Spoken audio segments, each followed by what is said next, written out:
The emergency session of the Galactic Council had been called without humanity's knowledge.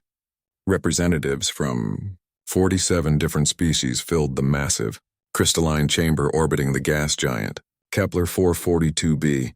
The air hummed with tension, as beings of various shapes and forms whispered among themselves, their universal translators creating a cacophony of overlapping conversations.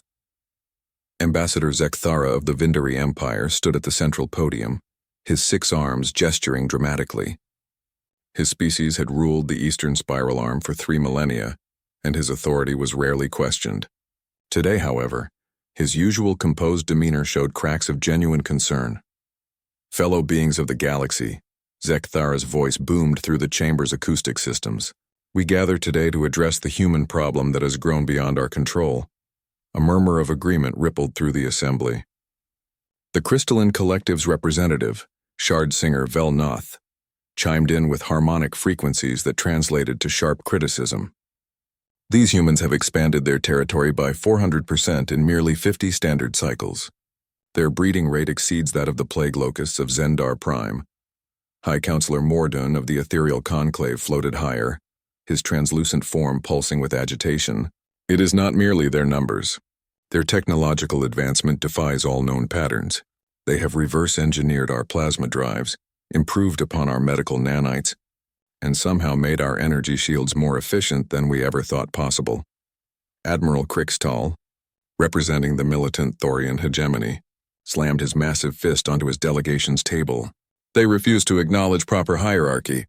My fleet approached their colony on Tau Ceti III to collect the standard tribute, and they had the audacity to demand we leave immediately. When we explained the ancient laws of galactic taxation, they laughed. Then they escorted us out with weapons we had never seen before. The chamber erupted in indignant sounds from dozens of different species. The humans had arrived in galactic politics only 75 years ago, emerging from their small blue planet with primitive chemical rockets and wide-eyed wonder. Most species had initially found them amusing, these bipedal mammals with their strange customs and emotional volatility. Now, that amusement had curdled into fear and resentment. Dr. Yathara, the renowned Zentaurian scientist, activated a holographic display showing human expansion routes across the galaxy. Observe their settlement patterns, she said, her 4 eyes tracking different data streams simultaneously. Every world they colonize becomes more productive than it was under previous management. They have turned barren rocks into agricultural paradises, transformed failed mining operations into industrial powerhouses, and somehow convinced dozens of species to work alongside them willingly. That is precisely the problem, interrupted Lord Vexnar of the Shadow Syndicate, his voice dripping with disdain. They ignore the natural order. For eons, we have maintained stability through proper dominance hierarchies. The strong rule the weak, the advanced guide the primitive.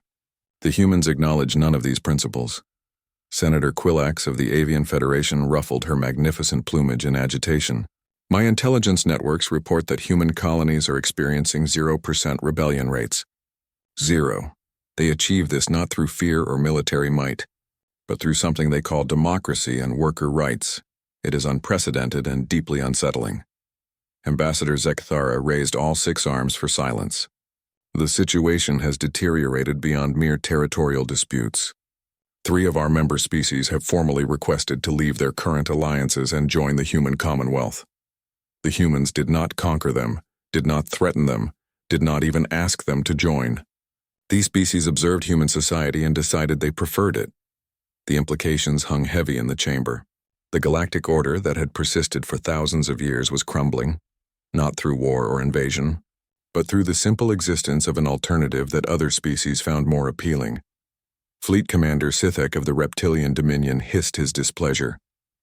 My scouts report that humans are establishing what they call cultural exchange programs throughout the galaxy. They share their technology freely, teach their languages to anyone interested, and invite other species to participate in their governance. It is chaos masquerading as civilization. Worse still, added Magistrate Nelthar of the Bureaucratic Order, they complete administrative processes in days that should take standard years. Their efficiency makes our careful, time-tested procedures appear sluggish by comparison. Several client species have begun, questioning why simple permit applications require 17 different departments and 43 approval stages. High Arbiter Zelmoth of the Judicial Concord spoke with barely contained frustration. Their legal system operates on principles that contradict established galactic law. They believe in something called innocent until proven guilty, and allow accused individuals to defend themselves. Worse, they have convinced others that this system produces more just outcomes than our traditional confession-based tribunals. The evidence was overwhelming. Humanity was not conquering the galaxy through military force or economic dominance. They were transforming it simply by existing and offering alternatives that other species found irresistibly attractive. Their colonies were happier, more prosperous, and more stable than anything the established galactic powers had achieved in millennia. Ambassador Zekthara's voice carried the weight of inevitable conclusion. The human expansion represents an existential threat to everything we have built. Their very presence undermines the foundations of galactic civilization. If we allow this to continue, the order we have maintained for thousands of cycles will collapse entirely. Then what do you propose? Asked Chancellor Drixnall of the Temporal Assembly. Zekthara's 6 arms spread wide in a gesture of grim determination. We unite. Every species, every faction, every empire in this galaxy. We set aside our ancient grudges and territorial disputes. Together we issue humanity a simple ultimatum. Leave the galaxy voluntarily or be forced to leave. The chamber fell silent as the magnitude of the proposal sank in. Never before had the galaxy's powers united so completely against a single species. But then again, never before had they faced a threat quite like humanity. The vote was unanimous. Captain Sarah Chen stood on the observation deck of the human diplomatic vessel Endeavour, watching the massive alien fleet assemble outside Earth's solar system. 2,000 ships from 47 different species had arranged themselves in perfect formation, their combined presence blocking out entire starfields. It was the largest military gathering in recorded galactic history. "Ma'am, incoming transmission on all frequencies," reported Lieutenant Torres from the communications station. "It's from the Galactic Council, Priority Alpha." Sarah nodded grimly. She had been expecting this moment for weeks, ever since human intelligence networks detected unusual military movements across the galaxy. The signs had been impossible to ignore. Species that had been at war for centuries suddenly coordinating their fleets, ancient enemies sharing tactical information, and a complete communications blackout from all Council worlds. "Put it through to the main screen," Sarah ordered. Ambassador Zekthara's intimidating figure appeared on the display. His 6 arms spread wide in what human xenobiologists had learned was a gesture of absolute authority among the Vindari. Behind him, representatives from dozens of species stood in unified formation, a sight that would have been unthinkable just months earlier. "Humans of Earth and all your scattered colonies," Zekthara's voice carried the weight of galactic law. "You are hereby served notice by the united species of this galaxy. Your rapid expansion and disruptive influence have been deemed incompatible with galactic stability and order." Sarah felt her jaw tighten, but she maintained her diplomatic composure. Around the bridge, her crew exchanged worried glances. They all knew this day might come, but the reality of facing the entire galaxy was more daunting than anyone had imagined. "You have 72 standard hours to begin. Evacuation of all human settlements beyond your home system," the ultimatum continued. "Any humans remaining in galactic space after this deadline will be considered hostile occupiers and dealt with accordingly. Your technology will be confiscated, your colonies redistributed among appropriate species, and your influence permanently removed from galactic affairs." High Counselor Mordun floated forward, his ethereal form pulsing with otherworldly authority. "This decision is final and non-negotiable. We offer you the dignity of voluntary departure, rather than the shame of forced removal. Choose wisely." The transmission ended, leaving the bridge in heavy silence. Sarah stared at the blank screen for several long moments before turning to her crew. These were good people, the best humanity had to offer, and they deserved to know exactly what they were facing. "Communications. Get me a direct line to Earth Command, Colonial Administration, and all our settlement governors," Sarah ordered. "Navigation. Plot the fastest course back to Earth. We need to convene an emergency session of the Commonwealth Council." As the Endeavour turned toward home, Sarah watched the alien fleet through the observation windows. She could identify ships from the proud Vindari Empire, the militaristic Thorian hegemony, the mysterious Shadow Syndicate, and dozens of others. Species that had spent millennia fighting each other were now united in their determination to remove humanity from the galactic stage. The irony was not lost on her. Humanity's greatest achievement, bringing peace and cooperation to a fractured galaxy through example rather than force, had become the very reason for their condemnation. 3 days later, the emergency session of the Human Commonwealth Council convened in the Assembly Hall beneath Geneva. Representatives from every human world attended either in person or through quantum link projection. The atmosphere was tense but determined. These were the descendants of a species that had survived ice ages, world wars, plagues, and the challenges of interstellar expansion. They would not be easily intimidated. President Maria Santos called the session to order, her voice steady despite the magnitude of the situation. Fellow citizens of the Commonwealth, you've all seen the ultimatum. We have less than 60 hours to respond to the galaxy's demand that we abandon everything we've built, beyond our solar system. Director Admiral James Park of Colonial Defense stood to address the assembly. Military analysis indicates that resistance would be futile in conventional terms.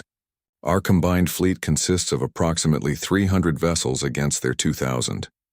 However, our technological advantages might provide alternatives to direct confrontation. Dr. Elena Vasquez, the Commonwealth's leading xenobiologist, activated a holographic display showing the political structure of the Galactic Alliance. What we're seeing is unprecedented in galactic history. These species have set aside thousands of years of conflicts to unite against us. However, intelligence reports suggest this alliance is extremely fragile. Many species joined only because they feared being isolated if they refused. Governor Chen Wei of the Tau Ceti colonies spoke with passion about the communities they had built. My fellow representatives, we cannot simply abandon the millions of humans who have made their lives among the stars. These colonies are not just settlements. They are homes, communities, entire civilizations. We have families there, children who have never seen Earth, entire generations who consider those worlds their heritage.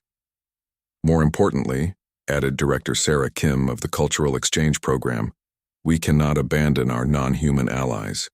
17 species have formally requested membership in our Commonwealth. Dozens more have established educational and economic partnerships with us. If we flee now, we leave them to face the wrath of the galactic powers alone. The debate continued for hours as representatives voiced their concerns, fears, and hopes. Some advocated for strategic withdrawal to preserve human civilization. Others demanded full resistance regardless of the odds. A few suggested attempting diplomatic negotiations despite the ultimatum's finality. Finally, President Santos stood to address the assembly one final time. In our short time among the stars, we have learned something remarkable. We are not alone in wanting something better than the galaxy's ancient systems of dominance and oppression. Millions of beings across dozens of species have looked at our society and chosen to join us not because we conquered them, but because we offered them hope. She paused, letting her words sink in before continuing. The galaxy's powers want us to leave because our very existence proves their systems are unnecessary. We have shown that cooperation works better than domination, that democracy produces better results than autocracy, that treating people with dignity and respect creates stronger societies than fear and oppression. The chamber was completely silent as President Santos delivered the Commonwealth's decision. We will not abandon our colonies. We will not betray our allies. We will not flee from bullies who fear the example we have set. If the galaxy wants us gone, they will have to remove us by force. And if they do, they will discover why humanity survived every challenge our own world threw at us. We will show them what happens when you corner a species that has never learned to surrender. The vote was unanimous. Humanity would stand its ground. Admiral Crixtal of the Thorian hegemony commanded the first strike force from his flagship, the massive dreadnought Eternal Dominion. His reptilian features twisted into what passed for a smile among his species as he watched the human colony of New Geneva appear on his tactical display. The orbital stations looked pathetically small compared to his fleet of 200 warships. "Commence the attack," he ordered, his voice rumbling with anticipation. Show these mammals what happens when they defy galactic authority. The first wave of plasma bolts erupted from the Thorian vessels, brilliant streams of superheated energy that had conquered 1,000 worlds. The Admiral expected to see the human stations vaporize instantly, just as countless other species' defenses had done before them. Instead, something impossible happened. The plasma bolts struck what appeared to be empty space around the human installations and simply disappeared. No explosions, no debris, no satisfying destruction. The energy weapons that had terrorized the galaxy for millennia were being absorbed by some invisible barrier that human sensors couldn't even detect properly. What in the void is that? Admiral Crixtel snarled, his claws scraping against his command chair's armrests. His tactical officer, Lieutenant Grath, stared at his instruments in confusion. Sir, the humans appear to have deployed some form of dimensional shielding. Our energy weapons are being redirected into pocket dimensions, where the energy dissipates harmlessly. Before the Admiral could respond, his communications officer announced incoming transmission from the human colony. The main screen flickered to life, revealing a middle-aged human woman in a simple blue uniform. She appeared remarkably calm for someone whose home was under attack by overwhelming military force. Admiral Crixtel, the woman said, consulting a datapad. I am Governor Patricia Wells of New Geneva Colony. Our sensors indicate you're experiencing some technical difficulties with your weapon systems. Would you like our engineering teams to assist with diagnostics? The Admiral's jaw dropped open, revealing rows of sharp teeth. The sheer audacity of offering technical support while under attack was beyond his comprehension. You dare mock me, human? We have 200 ships. Surrender immediately or face total annihilation. Governor Wells looked genuinely puzzled. Admiral, with respect, why would we surrender? Your weapons can't penetrate our defenses, and frankly, we're more concerned about your crew's safety than our own. Our medical facilities are standing by if anyone aboard your ships requires assistance. Admiral Crixtel's roar of rage echoed throughout his ship's bridge. Full assault! Every weapon, maximum power. I want those stations reduced to cosmic dust. The Thorian fleet unleashed everything in their arsenal. Plasma cannons, quantum torpedoes, disruptor beams, and kinetic bombardment rounds filled space with deadly light. Other species' ships joined the barrage. Vindari energy lances, ethereal phase disruptors, and crystalline harmonic weapons that could shatter entire asteroids. All of it disappeared into the dimensional barriers surrounding human space like drops of water into an endless ocean. Sir, Lieutenant Grath reported with growing unease, we've expended 60% of our ammunition reserves with zero effect on human defenses. From the colony, Governor Wells continued her calm commentary. Admiral, we've analyzed your weapons signatures and noticed several inefficiencies in your energy coupling systems. Our computers estimate you could improve your plasma coherence by 37%, with relatively minor modifications. We'd be happy to share the technical specifications. The offer of technological assistance during battle was so unprecedented that several alien commanders found themselves actually considering it before remembering. They were supposed to be conquering these humans, not learning from them. Admiral Crixtel was about to order a ramming attack when his long-range sensors detected something that made his blood run cold. What is that? He whispered, pointing at the tactical display. Emerging from behind New Geneva's largest moon came ships unlike anything in the galactic database. They moved with fluid grace, their hulls seeming to shift and flow like liquid metal. Most disturbing of all, they appeared to be growing larger as they approached, somehow adding mass and structure to themselves in real time. Unknown vessels. This is Admiral Crixtel of the... We know who you are. Admiral, came a new voice over the communications channel. This human sounded younger than the governor, but there was something in his tone that made seasoned warriors across the alien fleet instinctively nervous. This is Captain Rodriguez of the Commonwealth Defense Force. You are ordered to cease hostilities and withdraw from human space immediately. Admiral Crixtel's pride overrode his growing sense of unease. You face 2,000 ships, human. What can your handful of vessels do against such overwhelming force? Captain Rodriguez's response was matter-of-fact, almost bored. We can defend our people, Admiral. That's all we've ever needed to do. The human ships spread out across the battlefield with impossible speed, moving faster than anything their size should have been capable of. As they moved, they began to change, their liquid metal hulls reshaping into configurations that seemed to defy physics. Some grew additional weapon arrays. Others sprouted what looked like enormous sensor dishes, and a few simply became larger and more imposing. "Open fire," Admiral Crichton screamed. The alien fleet turned its weapons on the human ships, but something even stranger happened than before. The human vessels didn't absorb the incoming fire or deflect it. Instead, they seemed to learn from each attack. Plasma bolts that hit the first ship had no effect on the second. Quantum torpedoes that damaged one vessel's shields couldn't penetrate identical shields on another ship, even when fired from the same weapon. Within minutes, the human ships had become completely immune to every weapon in the galactic arsenal. "How is this possible?" Admiral Crichton demanded.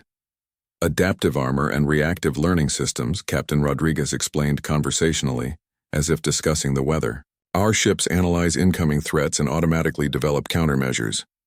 It's based on human immune system principles. Once we've been exposed to something, we don't get sick from it again." The human ships began to return fire, but not with the massive energy weapons the aliens expected. Instead, they released streams of what looked like metallic dust that swarmed over the alien vessels like living things. Within seconds, entire Thorian dreadnoughts found their weapon systems offline, their engines failing, and their life support fluctuating. "It's nanite swarms," Lieutenant Grath reported in horror. "They're taking apart our ships at the molecular level and rebuilding them according to human specifications." Across the alien fleet, panic began to spread as ship after ship fell victim to the invisible mechanical plague. Weapons that had conquered galaxies became inert. Engines that had powered interstellar empires went silent. Communication systems that coordinated vast fleets started broadcasting human music instead of military commands. "Admiral," came a new voice over the communications channel. "This is Captain Sarah Chen of the Endeavor. We're prepared to accept your surrender and offer medical assistance to your crews. No one needs to die today." Admiral Crichton stared at his status boards in disbelief. His mighty fleet, assembled from the finest military forces in the galaxy, had been neutralized in less than an hour by a handful of human ships. Worse still, the humans were offering mercy to their defeated enemies. For the first time in his long military career, the proud Thorian admiral found himself completely out of his depth. These humans fought unlike anything in galactic experience. They didn't seek to destroy their enemies. They sought to understand them, counter them, and ultimately convert them. It was terrifying in its efficiency and humbling in its restraint. "All ships," he commanded with a heavy heart. "Power down weapons and prepare to be boarded. The humans have won." As human boarding parties began transferring medical supplies and technical assistance to the disabled alien ships, Admiral Crichton realized something that would have been unthinkable hours before. He was beginning to understand why so many species wanted to join the human commonwealth. News of Admiral Crichton's defeat spread through the galactic fleet like wildfire, but Ambassador Zekthara of the Vindari Empire was not ready to concede defeat. Standing in the command center of his personal dreadnought, the Righteous Authority, he watched the tactical displays showing human defensive positions across 17 star systems. The Thorian admiral's failure had been embarrassing, but the Vindari had weapons the brutish Thorians could never imagine. "Activate the temporal displacement cannons," Zekthara commanded, his 6 arms moving in precise coordination across multiple control interfaces. "If conventional weapons cannot touch them, we will simply erase them from the timeline entirely." The Vindari temporal weapons were legendary throughout the galaxy. They could reach into the past and prevent enemy ships from ever being built, or project future entropy to age entire fleets into dust in seconds. No species had ever developed effective countermeasures against weapons that attacked through time itself. The massive cannons powered up with an otherworldly whine that seemed to hurt the fabric of space around them. Temporal energy began to gather, reality itself becoming unstable as the Vindari prepared to unmake human colonies from existence. Then something unprecedented happened. The temporal distortion suddenly snapped back on itself, creating a feedback loop that sent shockwaves through the Vindari fleet.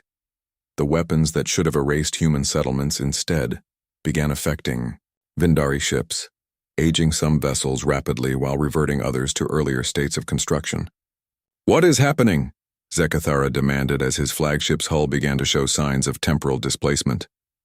His chief scientist, Dr. Velkari, stared at her instruments in growing alarm. The humans appear to have temporally anchored their colonies. Our temporal weapons cannot affect them because they exist in a state of fixed causality. But worse, they've created some kind of temporal reflection field that redirects our attacks back at us. Across the communication channels, reports poured in from Vindari vessels experiencing temporal anomalies. Some ships found their crews aging decades in minutes. Others reverted to earlier design specifications, their weapons disappearing as they returned to more primitive configurations. "This is impossible," Zekthara snarled. "Temporal anchoring requires technology that should take millennia to develop. The humans have only been spacefaring for a few centuries." A new voice joined their communication channel, calm and professional. "Ambassador Zekthara, this is Dr. Elena Vasquez of the Human Temporal Research Division. We've been monitoring your temporal weapon signatures and noticed several critical instabilities in your quantum flux regulators. If you don't shut down those weapons immediately, you're going to create a cascade failure that could damage spacetime in this entire sector." Zekthara's incredulous laughter echoed through his bridge. "You expect me to believe that primitive humans have mastered temporal mechanics better than the Vindari Empire?" "With respect, Ambassador," Dr. Vasquez replied, "we didn't master your temporal mechanics. We developed something completely different. While you've been trying to weaponize time, we've been learning to cooperate with it. Our temporal anchors don't fight causality. They work within it to create stable pockets of space-time that remain constant regardless of external temporal manipulation." The explanation was delivered with the same helpful tone humans used when offering to fix alien weapons systems or improve their efficiency ratings. It was becoming clear to the galactic fleet that humanity approached warfare the same way they approached everything else, as a problem to be understood and solved rather than a contest to be won through force. Meanwhile, in another sector, the Crystalline Collective was discovering their own version of human ingenuity. Their harmonic weapons, which could shatter matter at the molecular level through precisely tuned sound waves, were being neutralized by what appeared to be impossible countermeasures. Shardsinger Velnoth, commanding from her living crystal ship, watched in fascination as human vessels began to resonate in perfect harmony with crystalline attacks. Instead of shattering under harmonic assault, the human ships absorbed the vibrations and converted them into additional power for their systems. "They're not just defending against our music," she reported to her collective consciousness. "They're learning to sing along with us." The human ships had somehow developed the ability to match and complement crystalline harmonic frequencies, turning destructive resonance into collaborative symphony. It was a concept so alien to traditional warfare that the crystalline attackers found themselves inadvertently creating beautiful music with their intended victims. Captain Lisa Park, commanding the human vessel Harmony, opened a channel to the crystalline fleet. "Shardsinger Velnoth, your harmonic patterns are absolutely beautiful. Our xenomusicologists have been studying crystalline compositions for decades, and we've developed some variations that we think you might enjoy. Would you like to hear them?" What followed was the first interspecies musical collaboration in galactic history, performed in the middle of a battlefield. Human ships began producing harmonic frequencies that complemented and enhanced crystalline melodies, creating compositions of such beauty that both fleets found themselves stopping their attacks to listen. Similar scenes played out across the galaxy as each species discovered that humanity had developed specific countermeasures for their particular advantages. The Shadow Syndicate's stealth technology was neutralized by human quantum detection arrays that could track ships through subspace. The Avian Federation's superior aerial maneuverability was matched by human fighters that could shift their center of gravity in real time. The Bureaucratic Order's administrative warfare, attempts to tie up human operations in red tape and legal challenges, was met with AI systems that could process paperwork faster than it could be generated. In each case, humans didn't simply defend against alien advantages. They found ways to turn those advantages into opportunities for cooperation and mutual benefit. Species that came to destroy human colonies found themselves in the middle of cultural exchanges, scientific collaborations, and diplomatic negotiations. Dr. Yathara of the Zentorian Science Fleet made the discovery that would change everything. As she analyzed the patterns of human responses across multiple battlefronts, she realized the truth that none of the galactic powers had wanted to acknowledge. Fellow beings, she transmitted on an encrypted channel to the fleet commanders. We have made a fundamental error in our assessment of human capabilities. We assumed they were simply another aggressive species that had developed advanced technology. We were wrong. The humans are not fighting us, she continued, her 4 eyes focusing on data streams that revealed the scope of human preparation. They have been preparing for this moment since they first entered galactic space. Every cultural exchange, every technological sharing, every diplomatic mission, it was all intelligence gathering. They have studied each of our species for 75 years, learning our strengths, understanding our weaknesses, and developing specific countermeasures for every possible threat we might pose. The implications of her discovery sent shockwaves through the command structure. Humanity had not stumbled into galactic politics as naive newcomers. They had entered as careful observers, studying their potential enemies while presenting themselves as harmless idealists.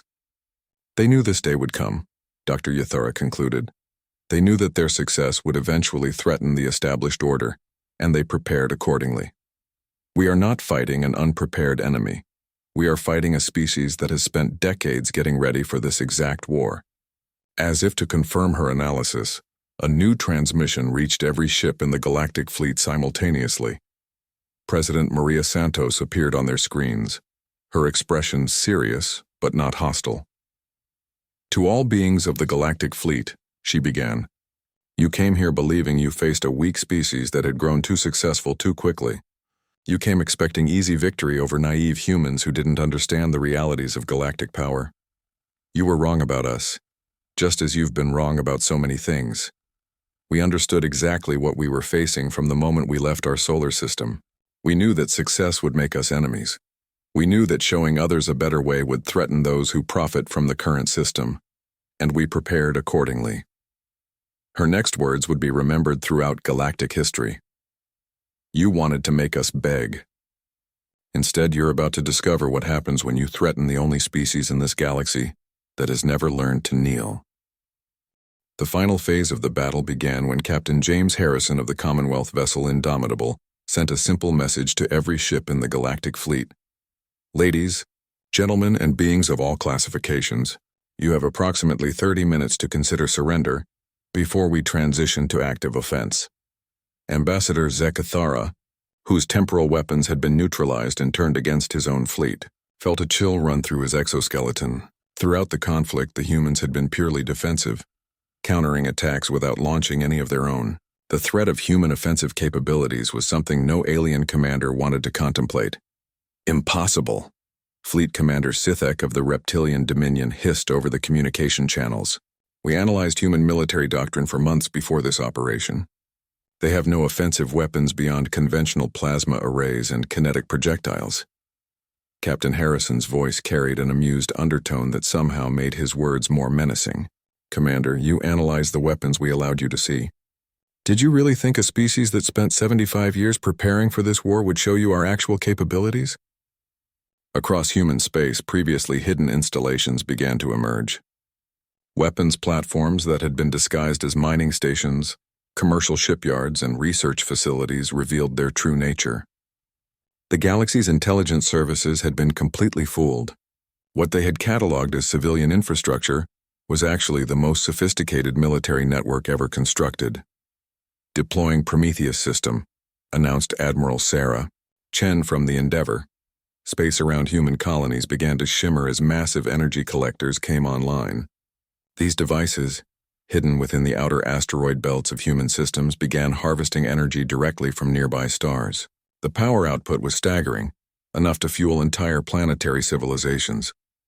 What are they doing with that much energy? Dr. Yathara whispered, her scientific instruments struggling to measure the scale of the power collection.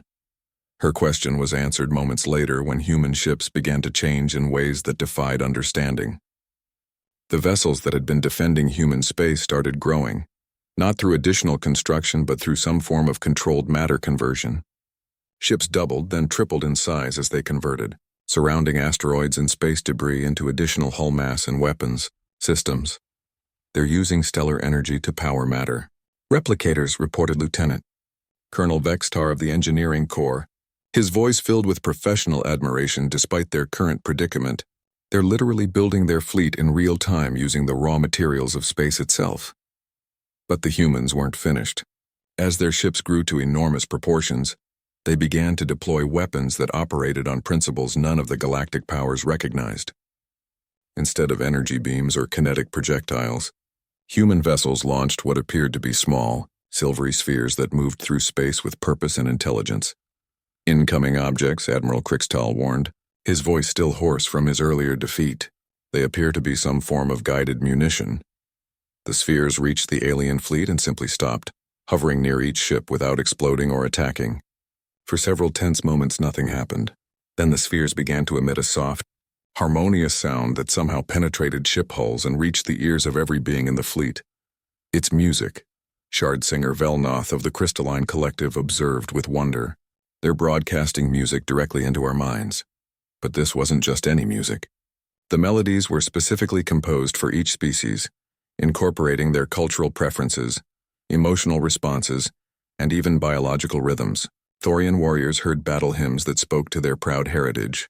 Vindari merchants heard complex harmonies that celebrated their sophisticated civilization.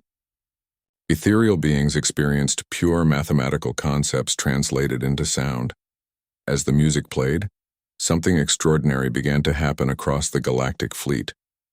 Soldiers who had been prepared to fight to the death found themselves thinking about their homes, their families, and their hopes for the future. The aggressive conditioning that had driven them to war began to dissolve, replaced by a deep sense of connection not just to their own species, but to all life in the galaxy. What have they done to us? Lord Vexner of the Shadow Syndicate demanded, but his usual menacing tone had been replaced by something approaching wonder. "We've reminded you who you really are," replied Dr. Elena Vasquez, her voice gentle but firm. "Every species in this fleet has rich cultural traditions, beautiful art, and deep capacity for cooperation. You've all simply forgotten that in your rush to maintain power through fear and domination. The music is a psychic harmony field," Dr. Yathara realized, her scientific mind working even as her emotions were being transformed. "They're not attacking our minds. They're clearing away the psychological barriers that prevent natural empathy and cooperation." Across the fleet, the same realization was dawning on thousands of beings. The humans hadn't developed weapons to destroy their enemies. They had developed tools to heal the psychological damage that millennia of galactic warfare had inflicted on every species. Involved, Admiral Krixtal felt tears, actual tears, forming in his eyes for the first time since his youth. Through the harmony field, he could sense the emotions of beings throughout the fleet. The fear, the anger, the desperate desire to protect their homes and families that had driven them all to this moment. He realized that everyone here, human and alien alike, wanted the same basic things: safety, prosperity, and hope for their children's future. "This is First Admiral Catherine Stone of the Commonwealth Defense Force," came a new voice over the communication channels. "You are probably experiencing some disorientation as your natural empathic responses reassert themselves. This is normal and temporary." Admiral Stone's image appeared on screens throughout the fleet. An elderly human woman with kind eyes and graying hair, hardly the terrifying military commander they had expected. "For the past several hours you have been attacking people who want nothing more than to live in peace and cooperation with their neighbors. We have defended ourselves, but we have not harmed a single being among your crews." The truth of her words was undeniable. Despite overwhelming technological superiority, the humans had disabled ships without killing crews, neutralized weapons without destroying vessels, and offered medical assistance to their defeated enemies. "However," Admiral Stone continued, her voice taking on a steely edge, "our patience is not infinite. You came to our space with the intention of committing genocide against our entire species.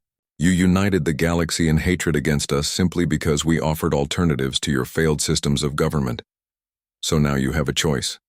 You can continue this futile attack and discover what human weapons are actually capable of when we stop holding back. Or you can accept that you have lost this war and begin the process of learning to coexist with a species that refuses to accept domination as the natural order of things." As if to demonstrate their capabilities, several human ships fired demonstration shots into empty space.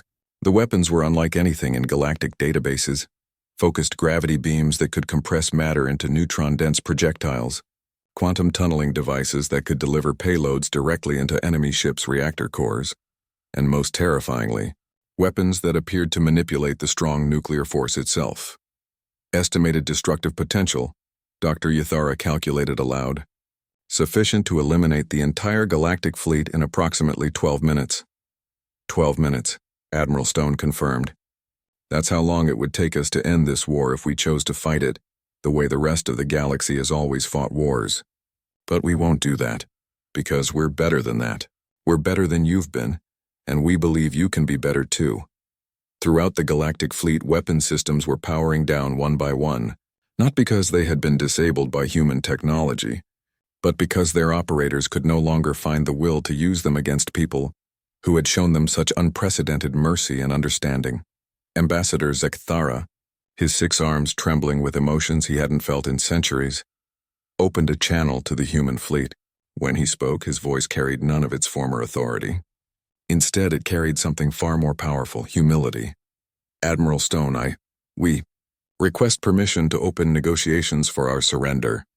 6 months after what historians would later call the Harmony War, Ambassador Zekthara stood in what had once been the most exclusive chamber in galactic civilization, the old council hall where 47 species had voted to eliminate humanity from the galaxy. Now it had been transformed into something unprecedented, a truly democratic assembly where every species, including humanity, held equal representation. The Vindari ambassador's 6 arms moved nervously as he prepared to address the assembly. The changes of the past months had been difficult for many species to accept, but none more so than those like the Vindari, who had built their entire civilization on concepts of natural hierarchy and inherited superiority. Fellow beings, Zekthara began, his voice lacking the commanding authority it had once carried. I rise today to present the final report of the Reconciliation Commission on the events that brought us to this new era of galactic governance. The assembly fell silent. Representatives from 63 species, including 17 that had joined the Commonwealth during or after the war, waited to hear the official accounting of how the galaxy's most powerful alliance had been defeated by the species they had sought to destroy. The Commission's findings are clear, Zekthara continued. We did not lose this war because human technology was superior to ours, though it was. We did not lose because human tactics were more sophisticated than ours, though they were. We lost because we fundamentally misunderstood what we were fighting. Dr. Elena Vasquez, now serving as Human Commonwealth representative to the Assembly, watched from her section with quiet dignity. The months since the war had been a whirlwind of negotiations, cultural exchanges, and the complex process of rebuilding galactic civilization on principles of cooperation rather than domination. We believed we were fighting an expansion-minded species that threatened our territories, Zekthara explained. In reality, we were fighting an idea, the revolutionary concept that intelligent beings could govern themselves through cooperation rather than submission to superior force. Admiral Krixtal, whose Thorian military forces had now been integrated into the Commonwealth Defense Force, stood to add his testimony. The proud warrior's demeanor had changed dramatically since the Harmony field had restored his capacity for empathy and introspection. The humans did not seek to conquer us, he said, his voice carrying genuine emotion. They sought to liberate us from systems of government that had trapped us in cycles of conflict for millennia.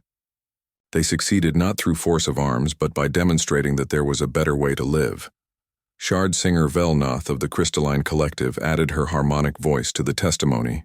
The Commission found that in the 75 years since first contact, not a single human colony had engaged in aggressive warfare against another species. Not one.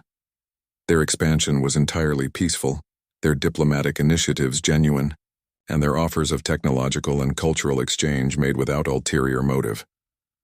We attacked them, High Counselor Morden of the Ethereal Conclave admitted, his translucent form flickering with what his species experienced as shame, because their very existence proved that our ancient justifications for authoritarian rule were lies. We told ourselves and our people that democracy was chaos, that equality was impossible, that peace could only be maintained through strength and fear. The humans proved us wrong simply by existing and thriving under the principles we claimed were unworkable. President Maria Santos, attending the assembly as an observer, felt a mixture of pride and sadness as she listened to the testimonies. The cost of proving humanity's point had been enormous, not in lives lost, as the Harmony weapons had ensured minimal casualties, but in the psychological trauma of forcing an entire galaxy to confront the failures of its fundamental beliefs. Dr. Yathara, whose scientific analysis had revealed the scope of human preparation for the conflict, presented the most unsettling findings to many in the assembly. Evidence indicates that humans anticipated this exact conflict from their earliest days in galactic space. Every cultural exchange program, every technological sharing initiative, every act of apparent naivety was part of a comprehensive intelligence-gathering operation. They spent 75 years learning everything about us: our military capabilities, our psychological vulnerabilities, our political structures, and our cultural values, not to exploit these weaknesses, but to develop countermeasures that would allow them to survive our inevitable attempt to destroy them. The implications of this revelation had shaken many species to their core. The humans they had dismissed as idealistic newcomers had actually been the most sophisticated strategists any of them had ever encountered. Every act of friendship and cooperation had been genuine, but it had also been strategically calculated to ensure humanity's survival when the galaxy inevitably turned against them. Ambassador Nelthar of the Bureaucratic Order, whose complex administrative systems had been streamlined beyond recognition in the new galactic government, raised a trembling hand. The most disturbing finding, to me personally, is that they were right. In the 6 months since the Commonwealth's governmental principles were implemented galaxy-wide, we have seen productivity increases averaging 47%, crime rates dropping to historic lows, and the first sustained period of interspecies peace in recorded galactic history. Everything they told us would happen if we adopted their systems has come to pass. We are more prosperous, more peaceful, and more productive than we have ever been in our entire recorded history. The silence that followed this admission was profound. For most species represented in the assembly, accepting that human governmental principles were superior to their ancient traditions required fundamentally re-examining their entire understanding of civilization. Fleet Commander Sithek spoke for many when he said, "We came seeking to preserve our way of life by destroying theirs. Instead, we discovered that our way of life was what needed to be destroyed." As the formal session concluded, representatives began the complex process of implementing the new galactic constitution that had been drafted through unprecedented interspecies cooperation. The document enshrined principles of democratic representation, individual rights, and peaceful conflict resolution that most species had never imagined possible. Later that evening, Ambassador Zekthara found himself in an informal gathering with several other former adversaries and Dr. Elena Vasquez. The conversations that had once been formal diplomatic exchanges had evolved into something approaching friendship. "There is something I must ask," Zekthara said, his scientific curiosity finally overcoming his diplomatic restraint. "During the war, you could have destroyed us completely. Your weapons were capable of eliminating every ship in our fleet. Why did you show mercy to beings who came to commit genocide against your species?" Dr. Vasquez smiled, the same gentle expression that had become familiar to former enemies throughout the galaxy. "Because that's not who we are. We don't win wars by destroying our enemies. We win them by turning our enemies into friends. Besides," she added with a slight chuckle, "what would be the point of proving that democracy and cooperation work better than authoritarianism and oppression if we then used authoritarian oppression to spread our message?" Admiral Crixtel, who had been quietly listening to the exchange, spoke with the wisdom that had made him a formidable military commander. "You taught us that strength is not the ability to destroy your enemies, but the ability to help them become better than they were. And now," Shardsinger Velnoth added with harmonic tones of hope and anticipation, "we begin the real work, building a galaxy where every species can thrive according to their nature, while cooperating for the benefit of all." As the gathering dispersed, and beings of dozens of species returned to their quarters, President Santos reflected on the journey that had brought them to this moment. Humanity had entered galactic civilization as apparent idealists, survived as careful strategists, and emerged as leaders not through conquest but through example. The galaxy had tried to make humanity beg for survival, Instead, they had discovered what happened when you challenged a species that had never learned to surrender their principles, even in the face of overwhelming opposition. The result was not the destruction the galactic powers had sought, but the transformation they had unknowingly needed. In trying to eliminate humanity's alternative to their failed systems, they had instead embraced that alternative themselves. And for the first time in galactic history, the future looked brighter than the past.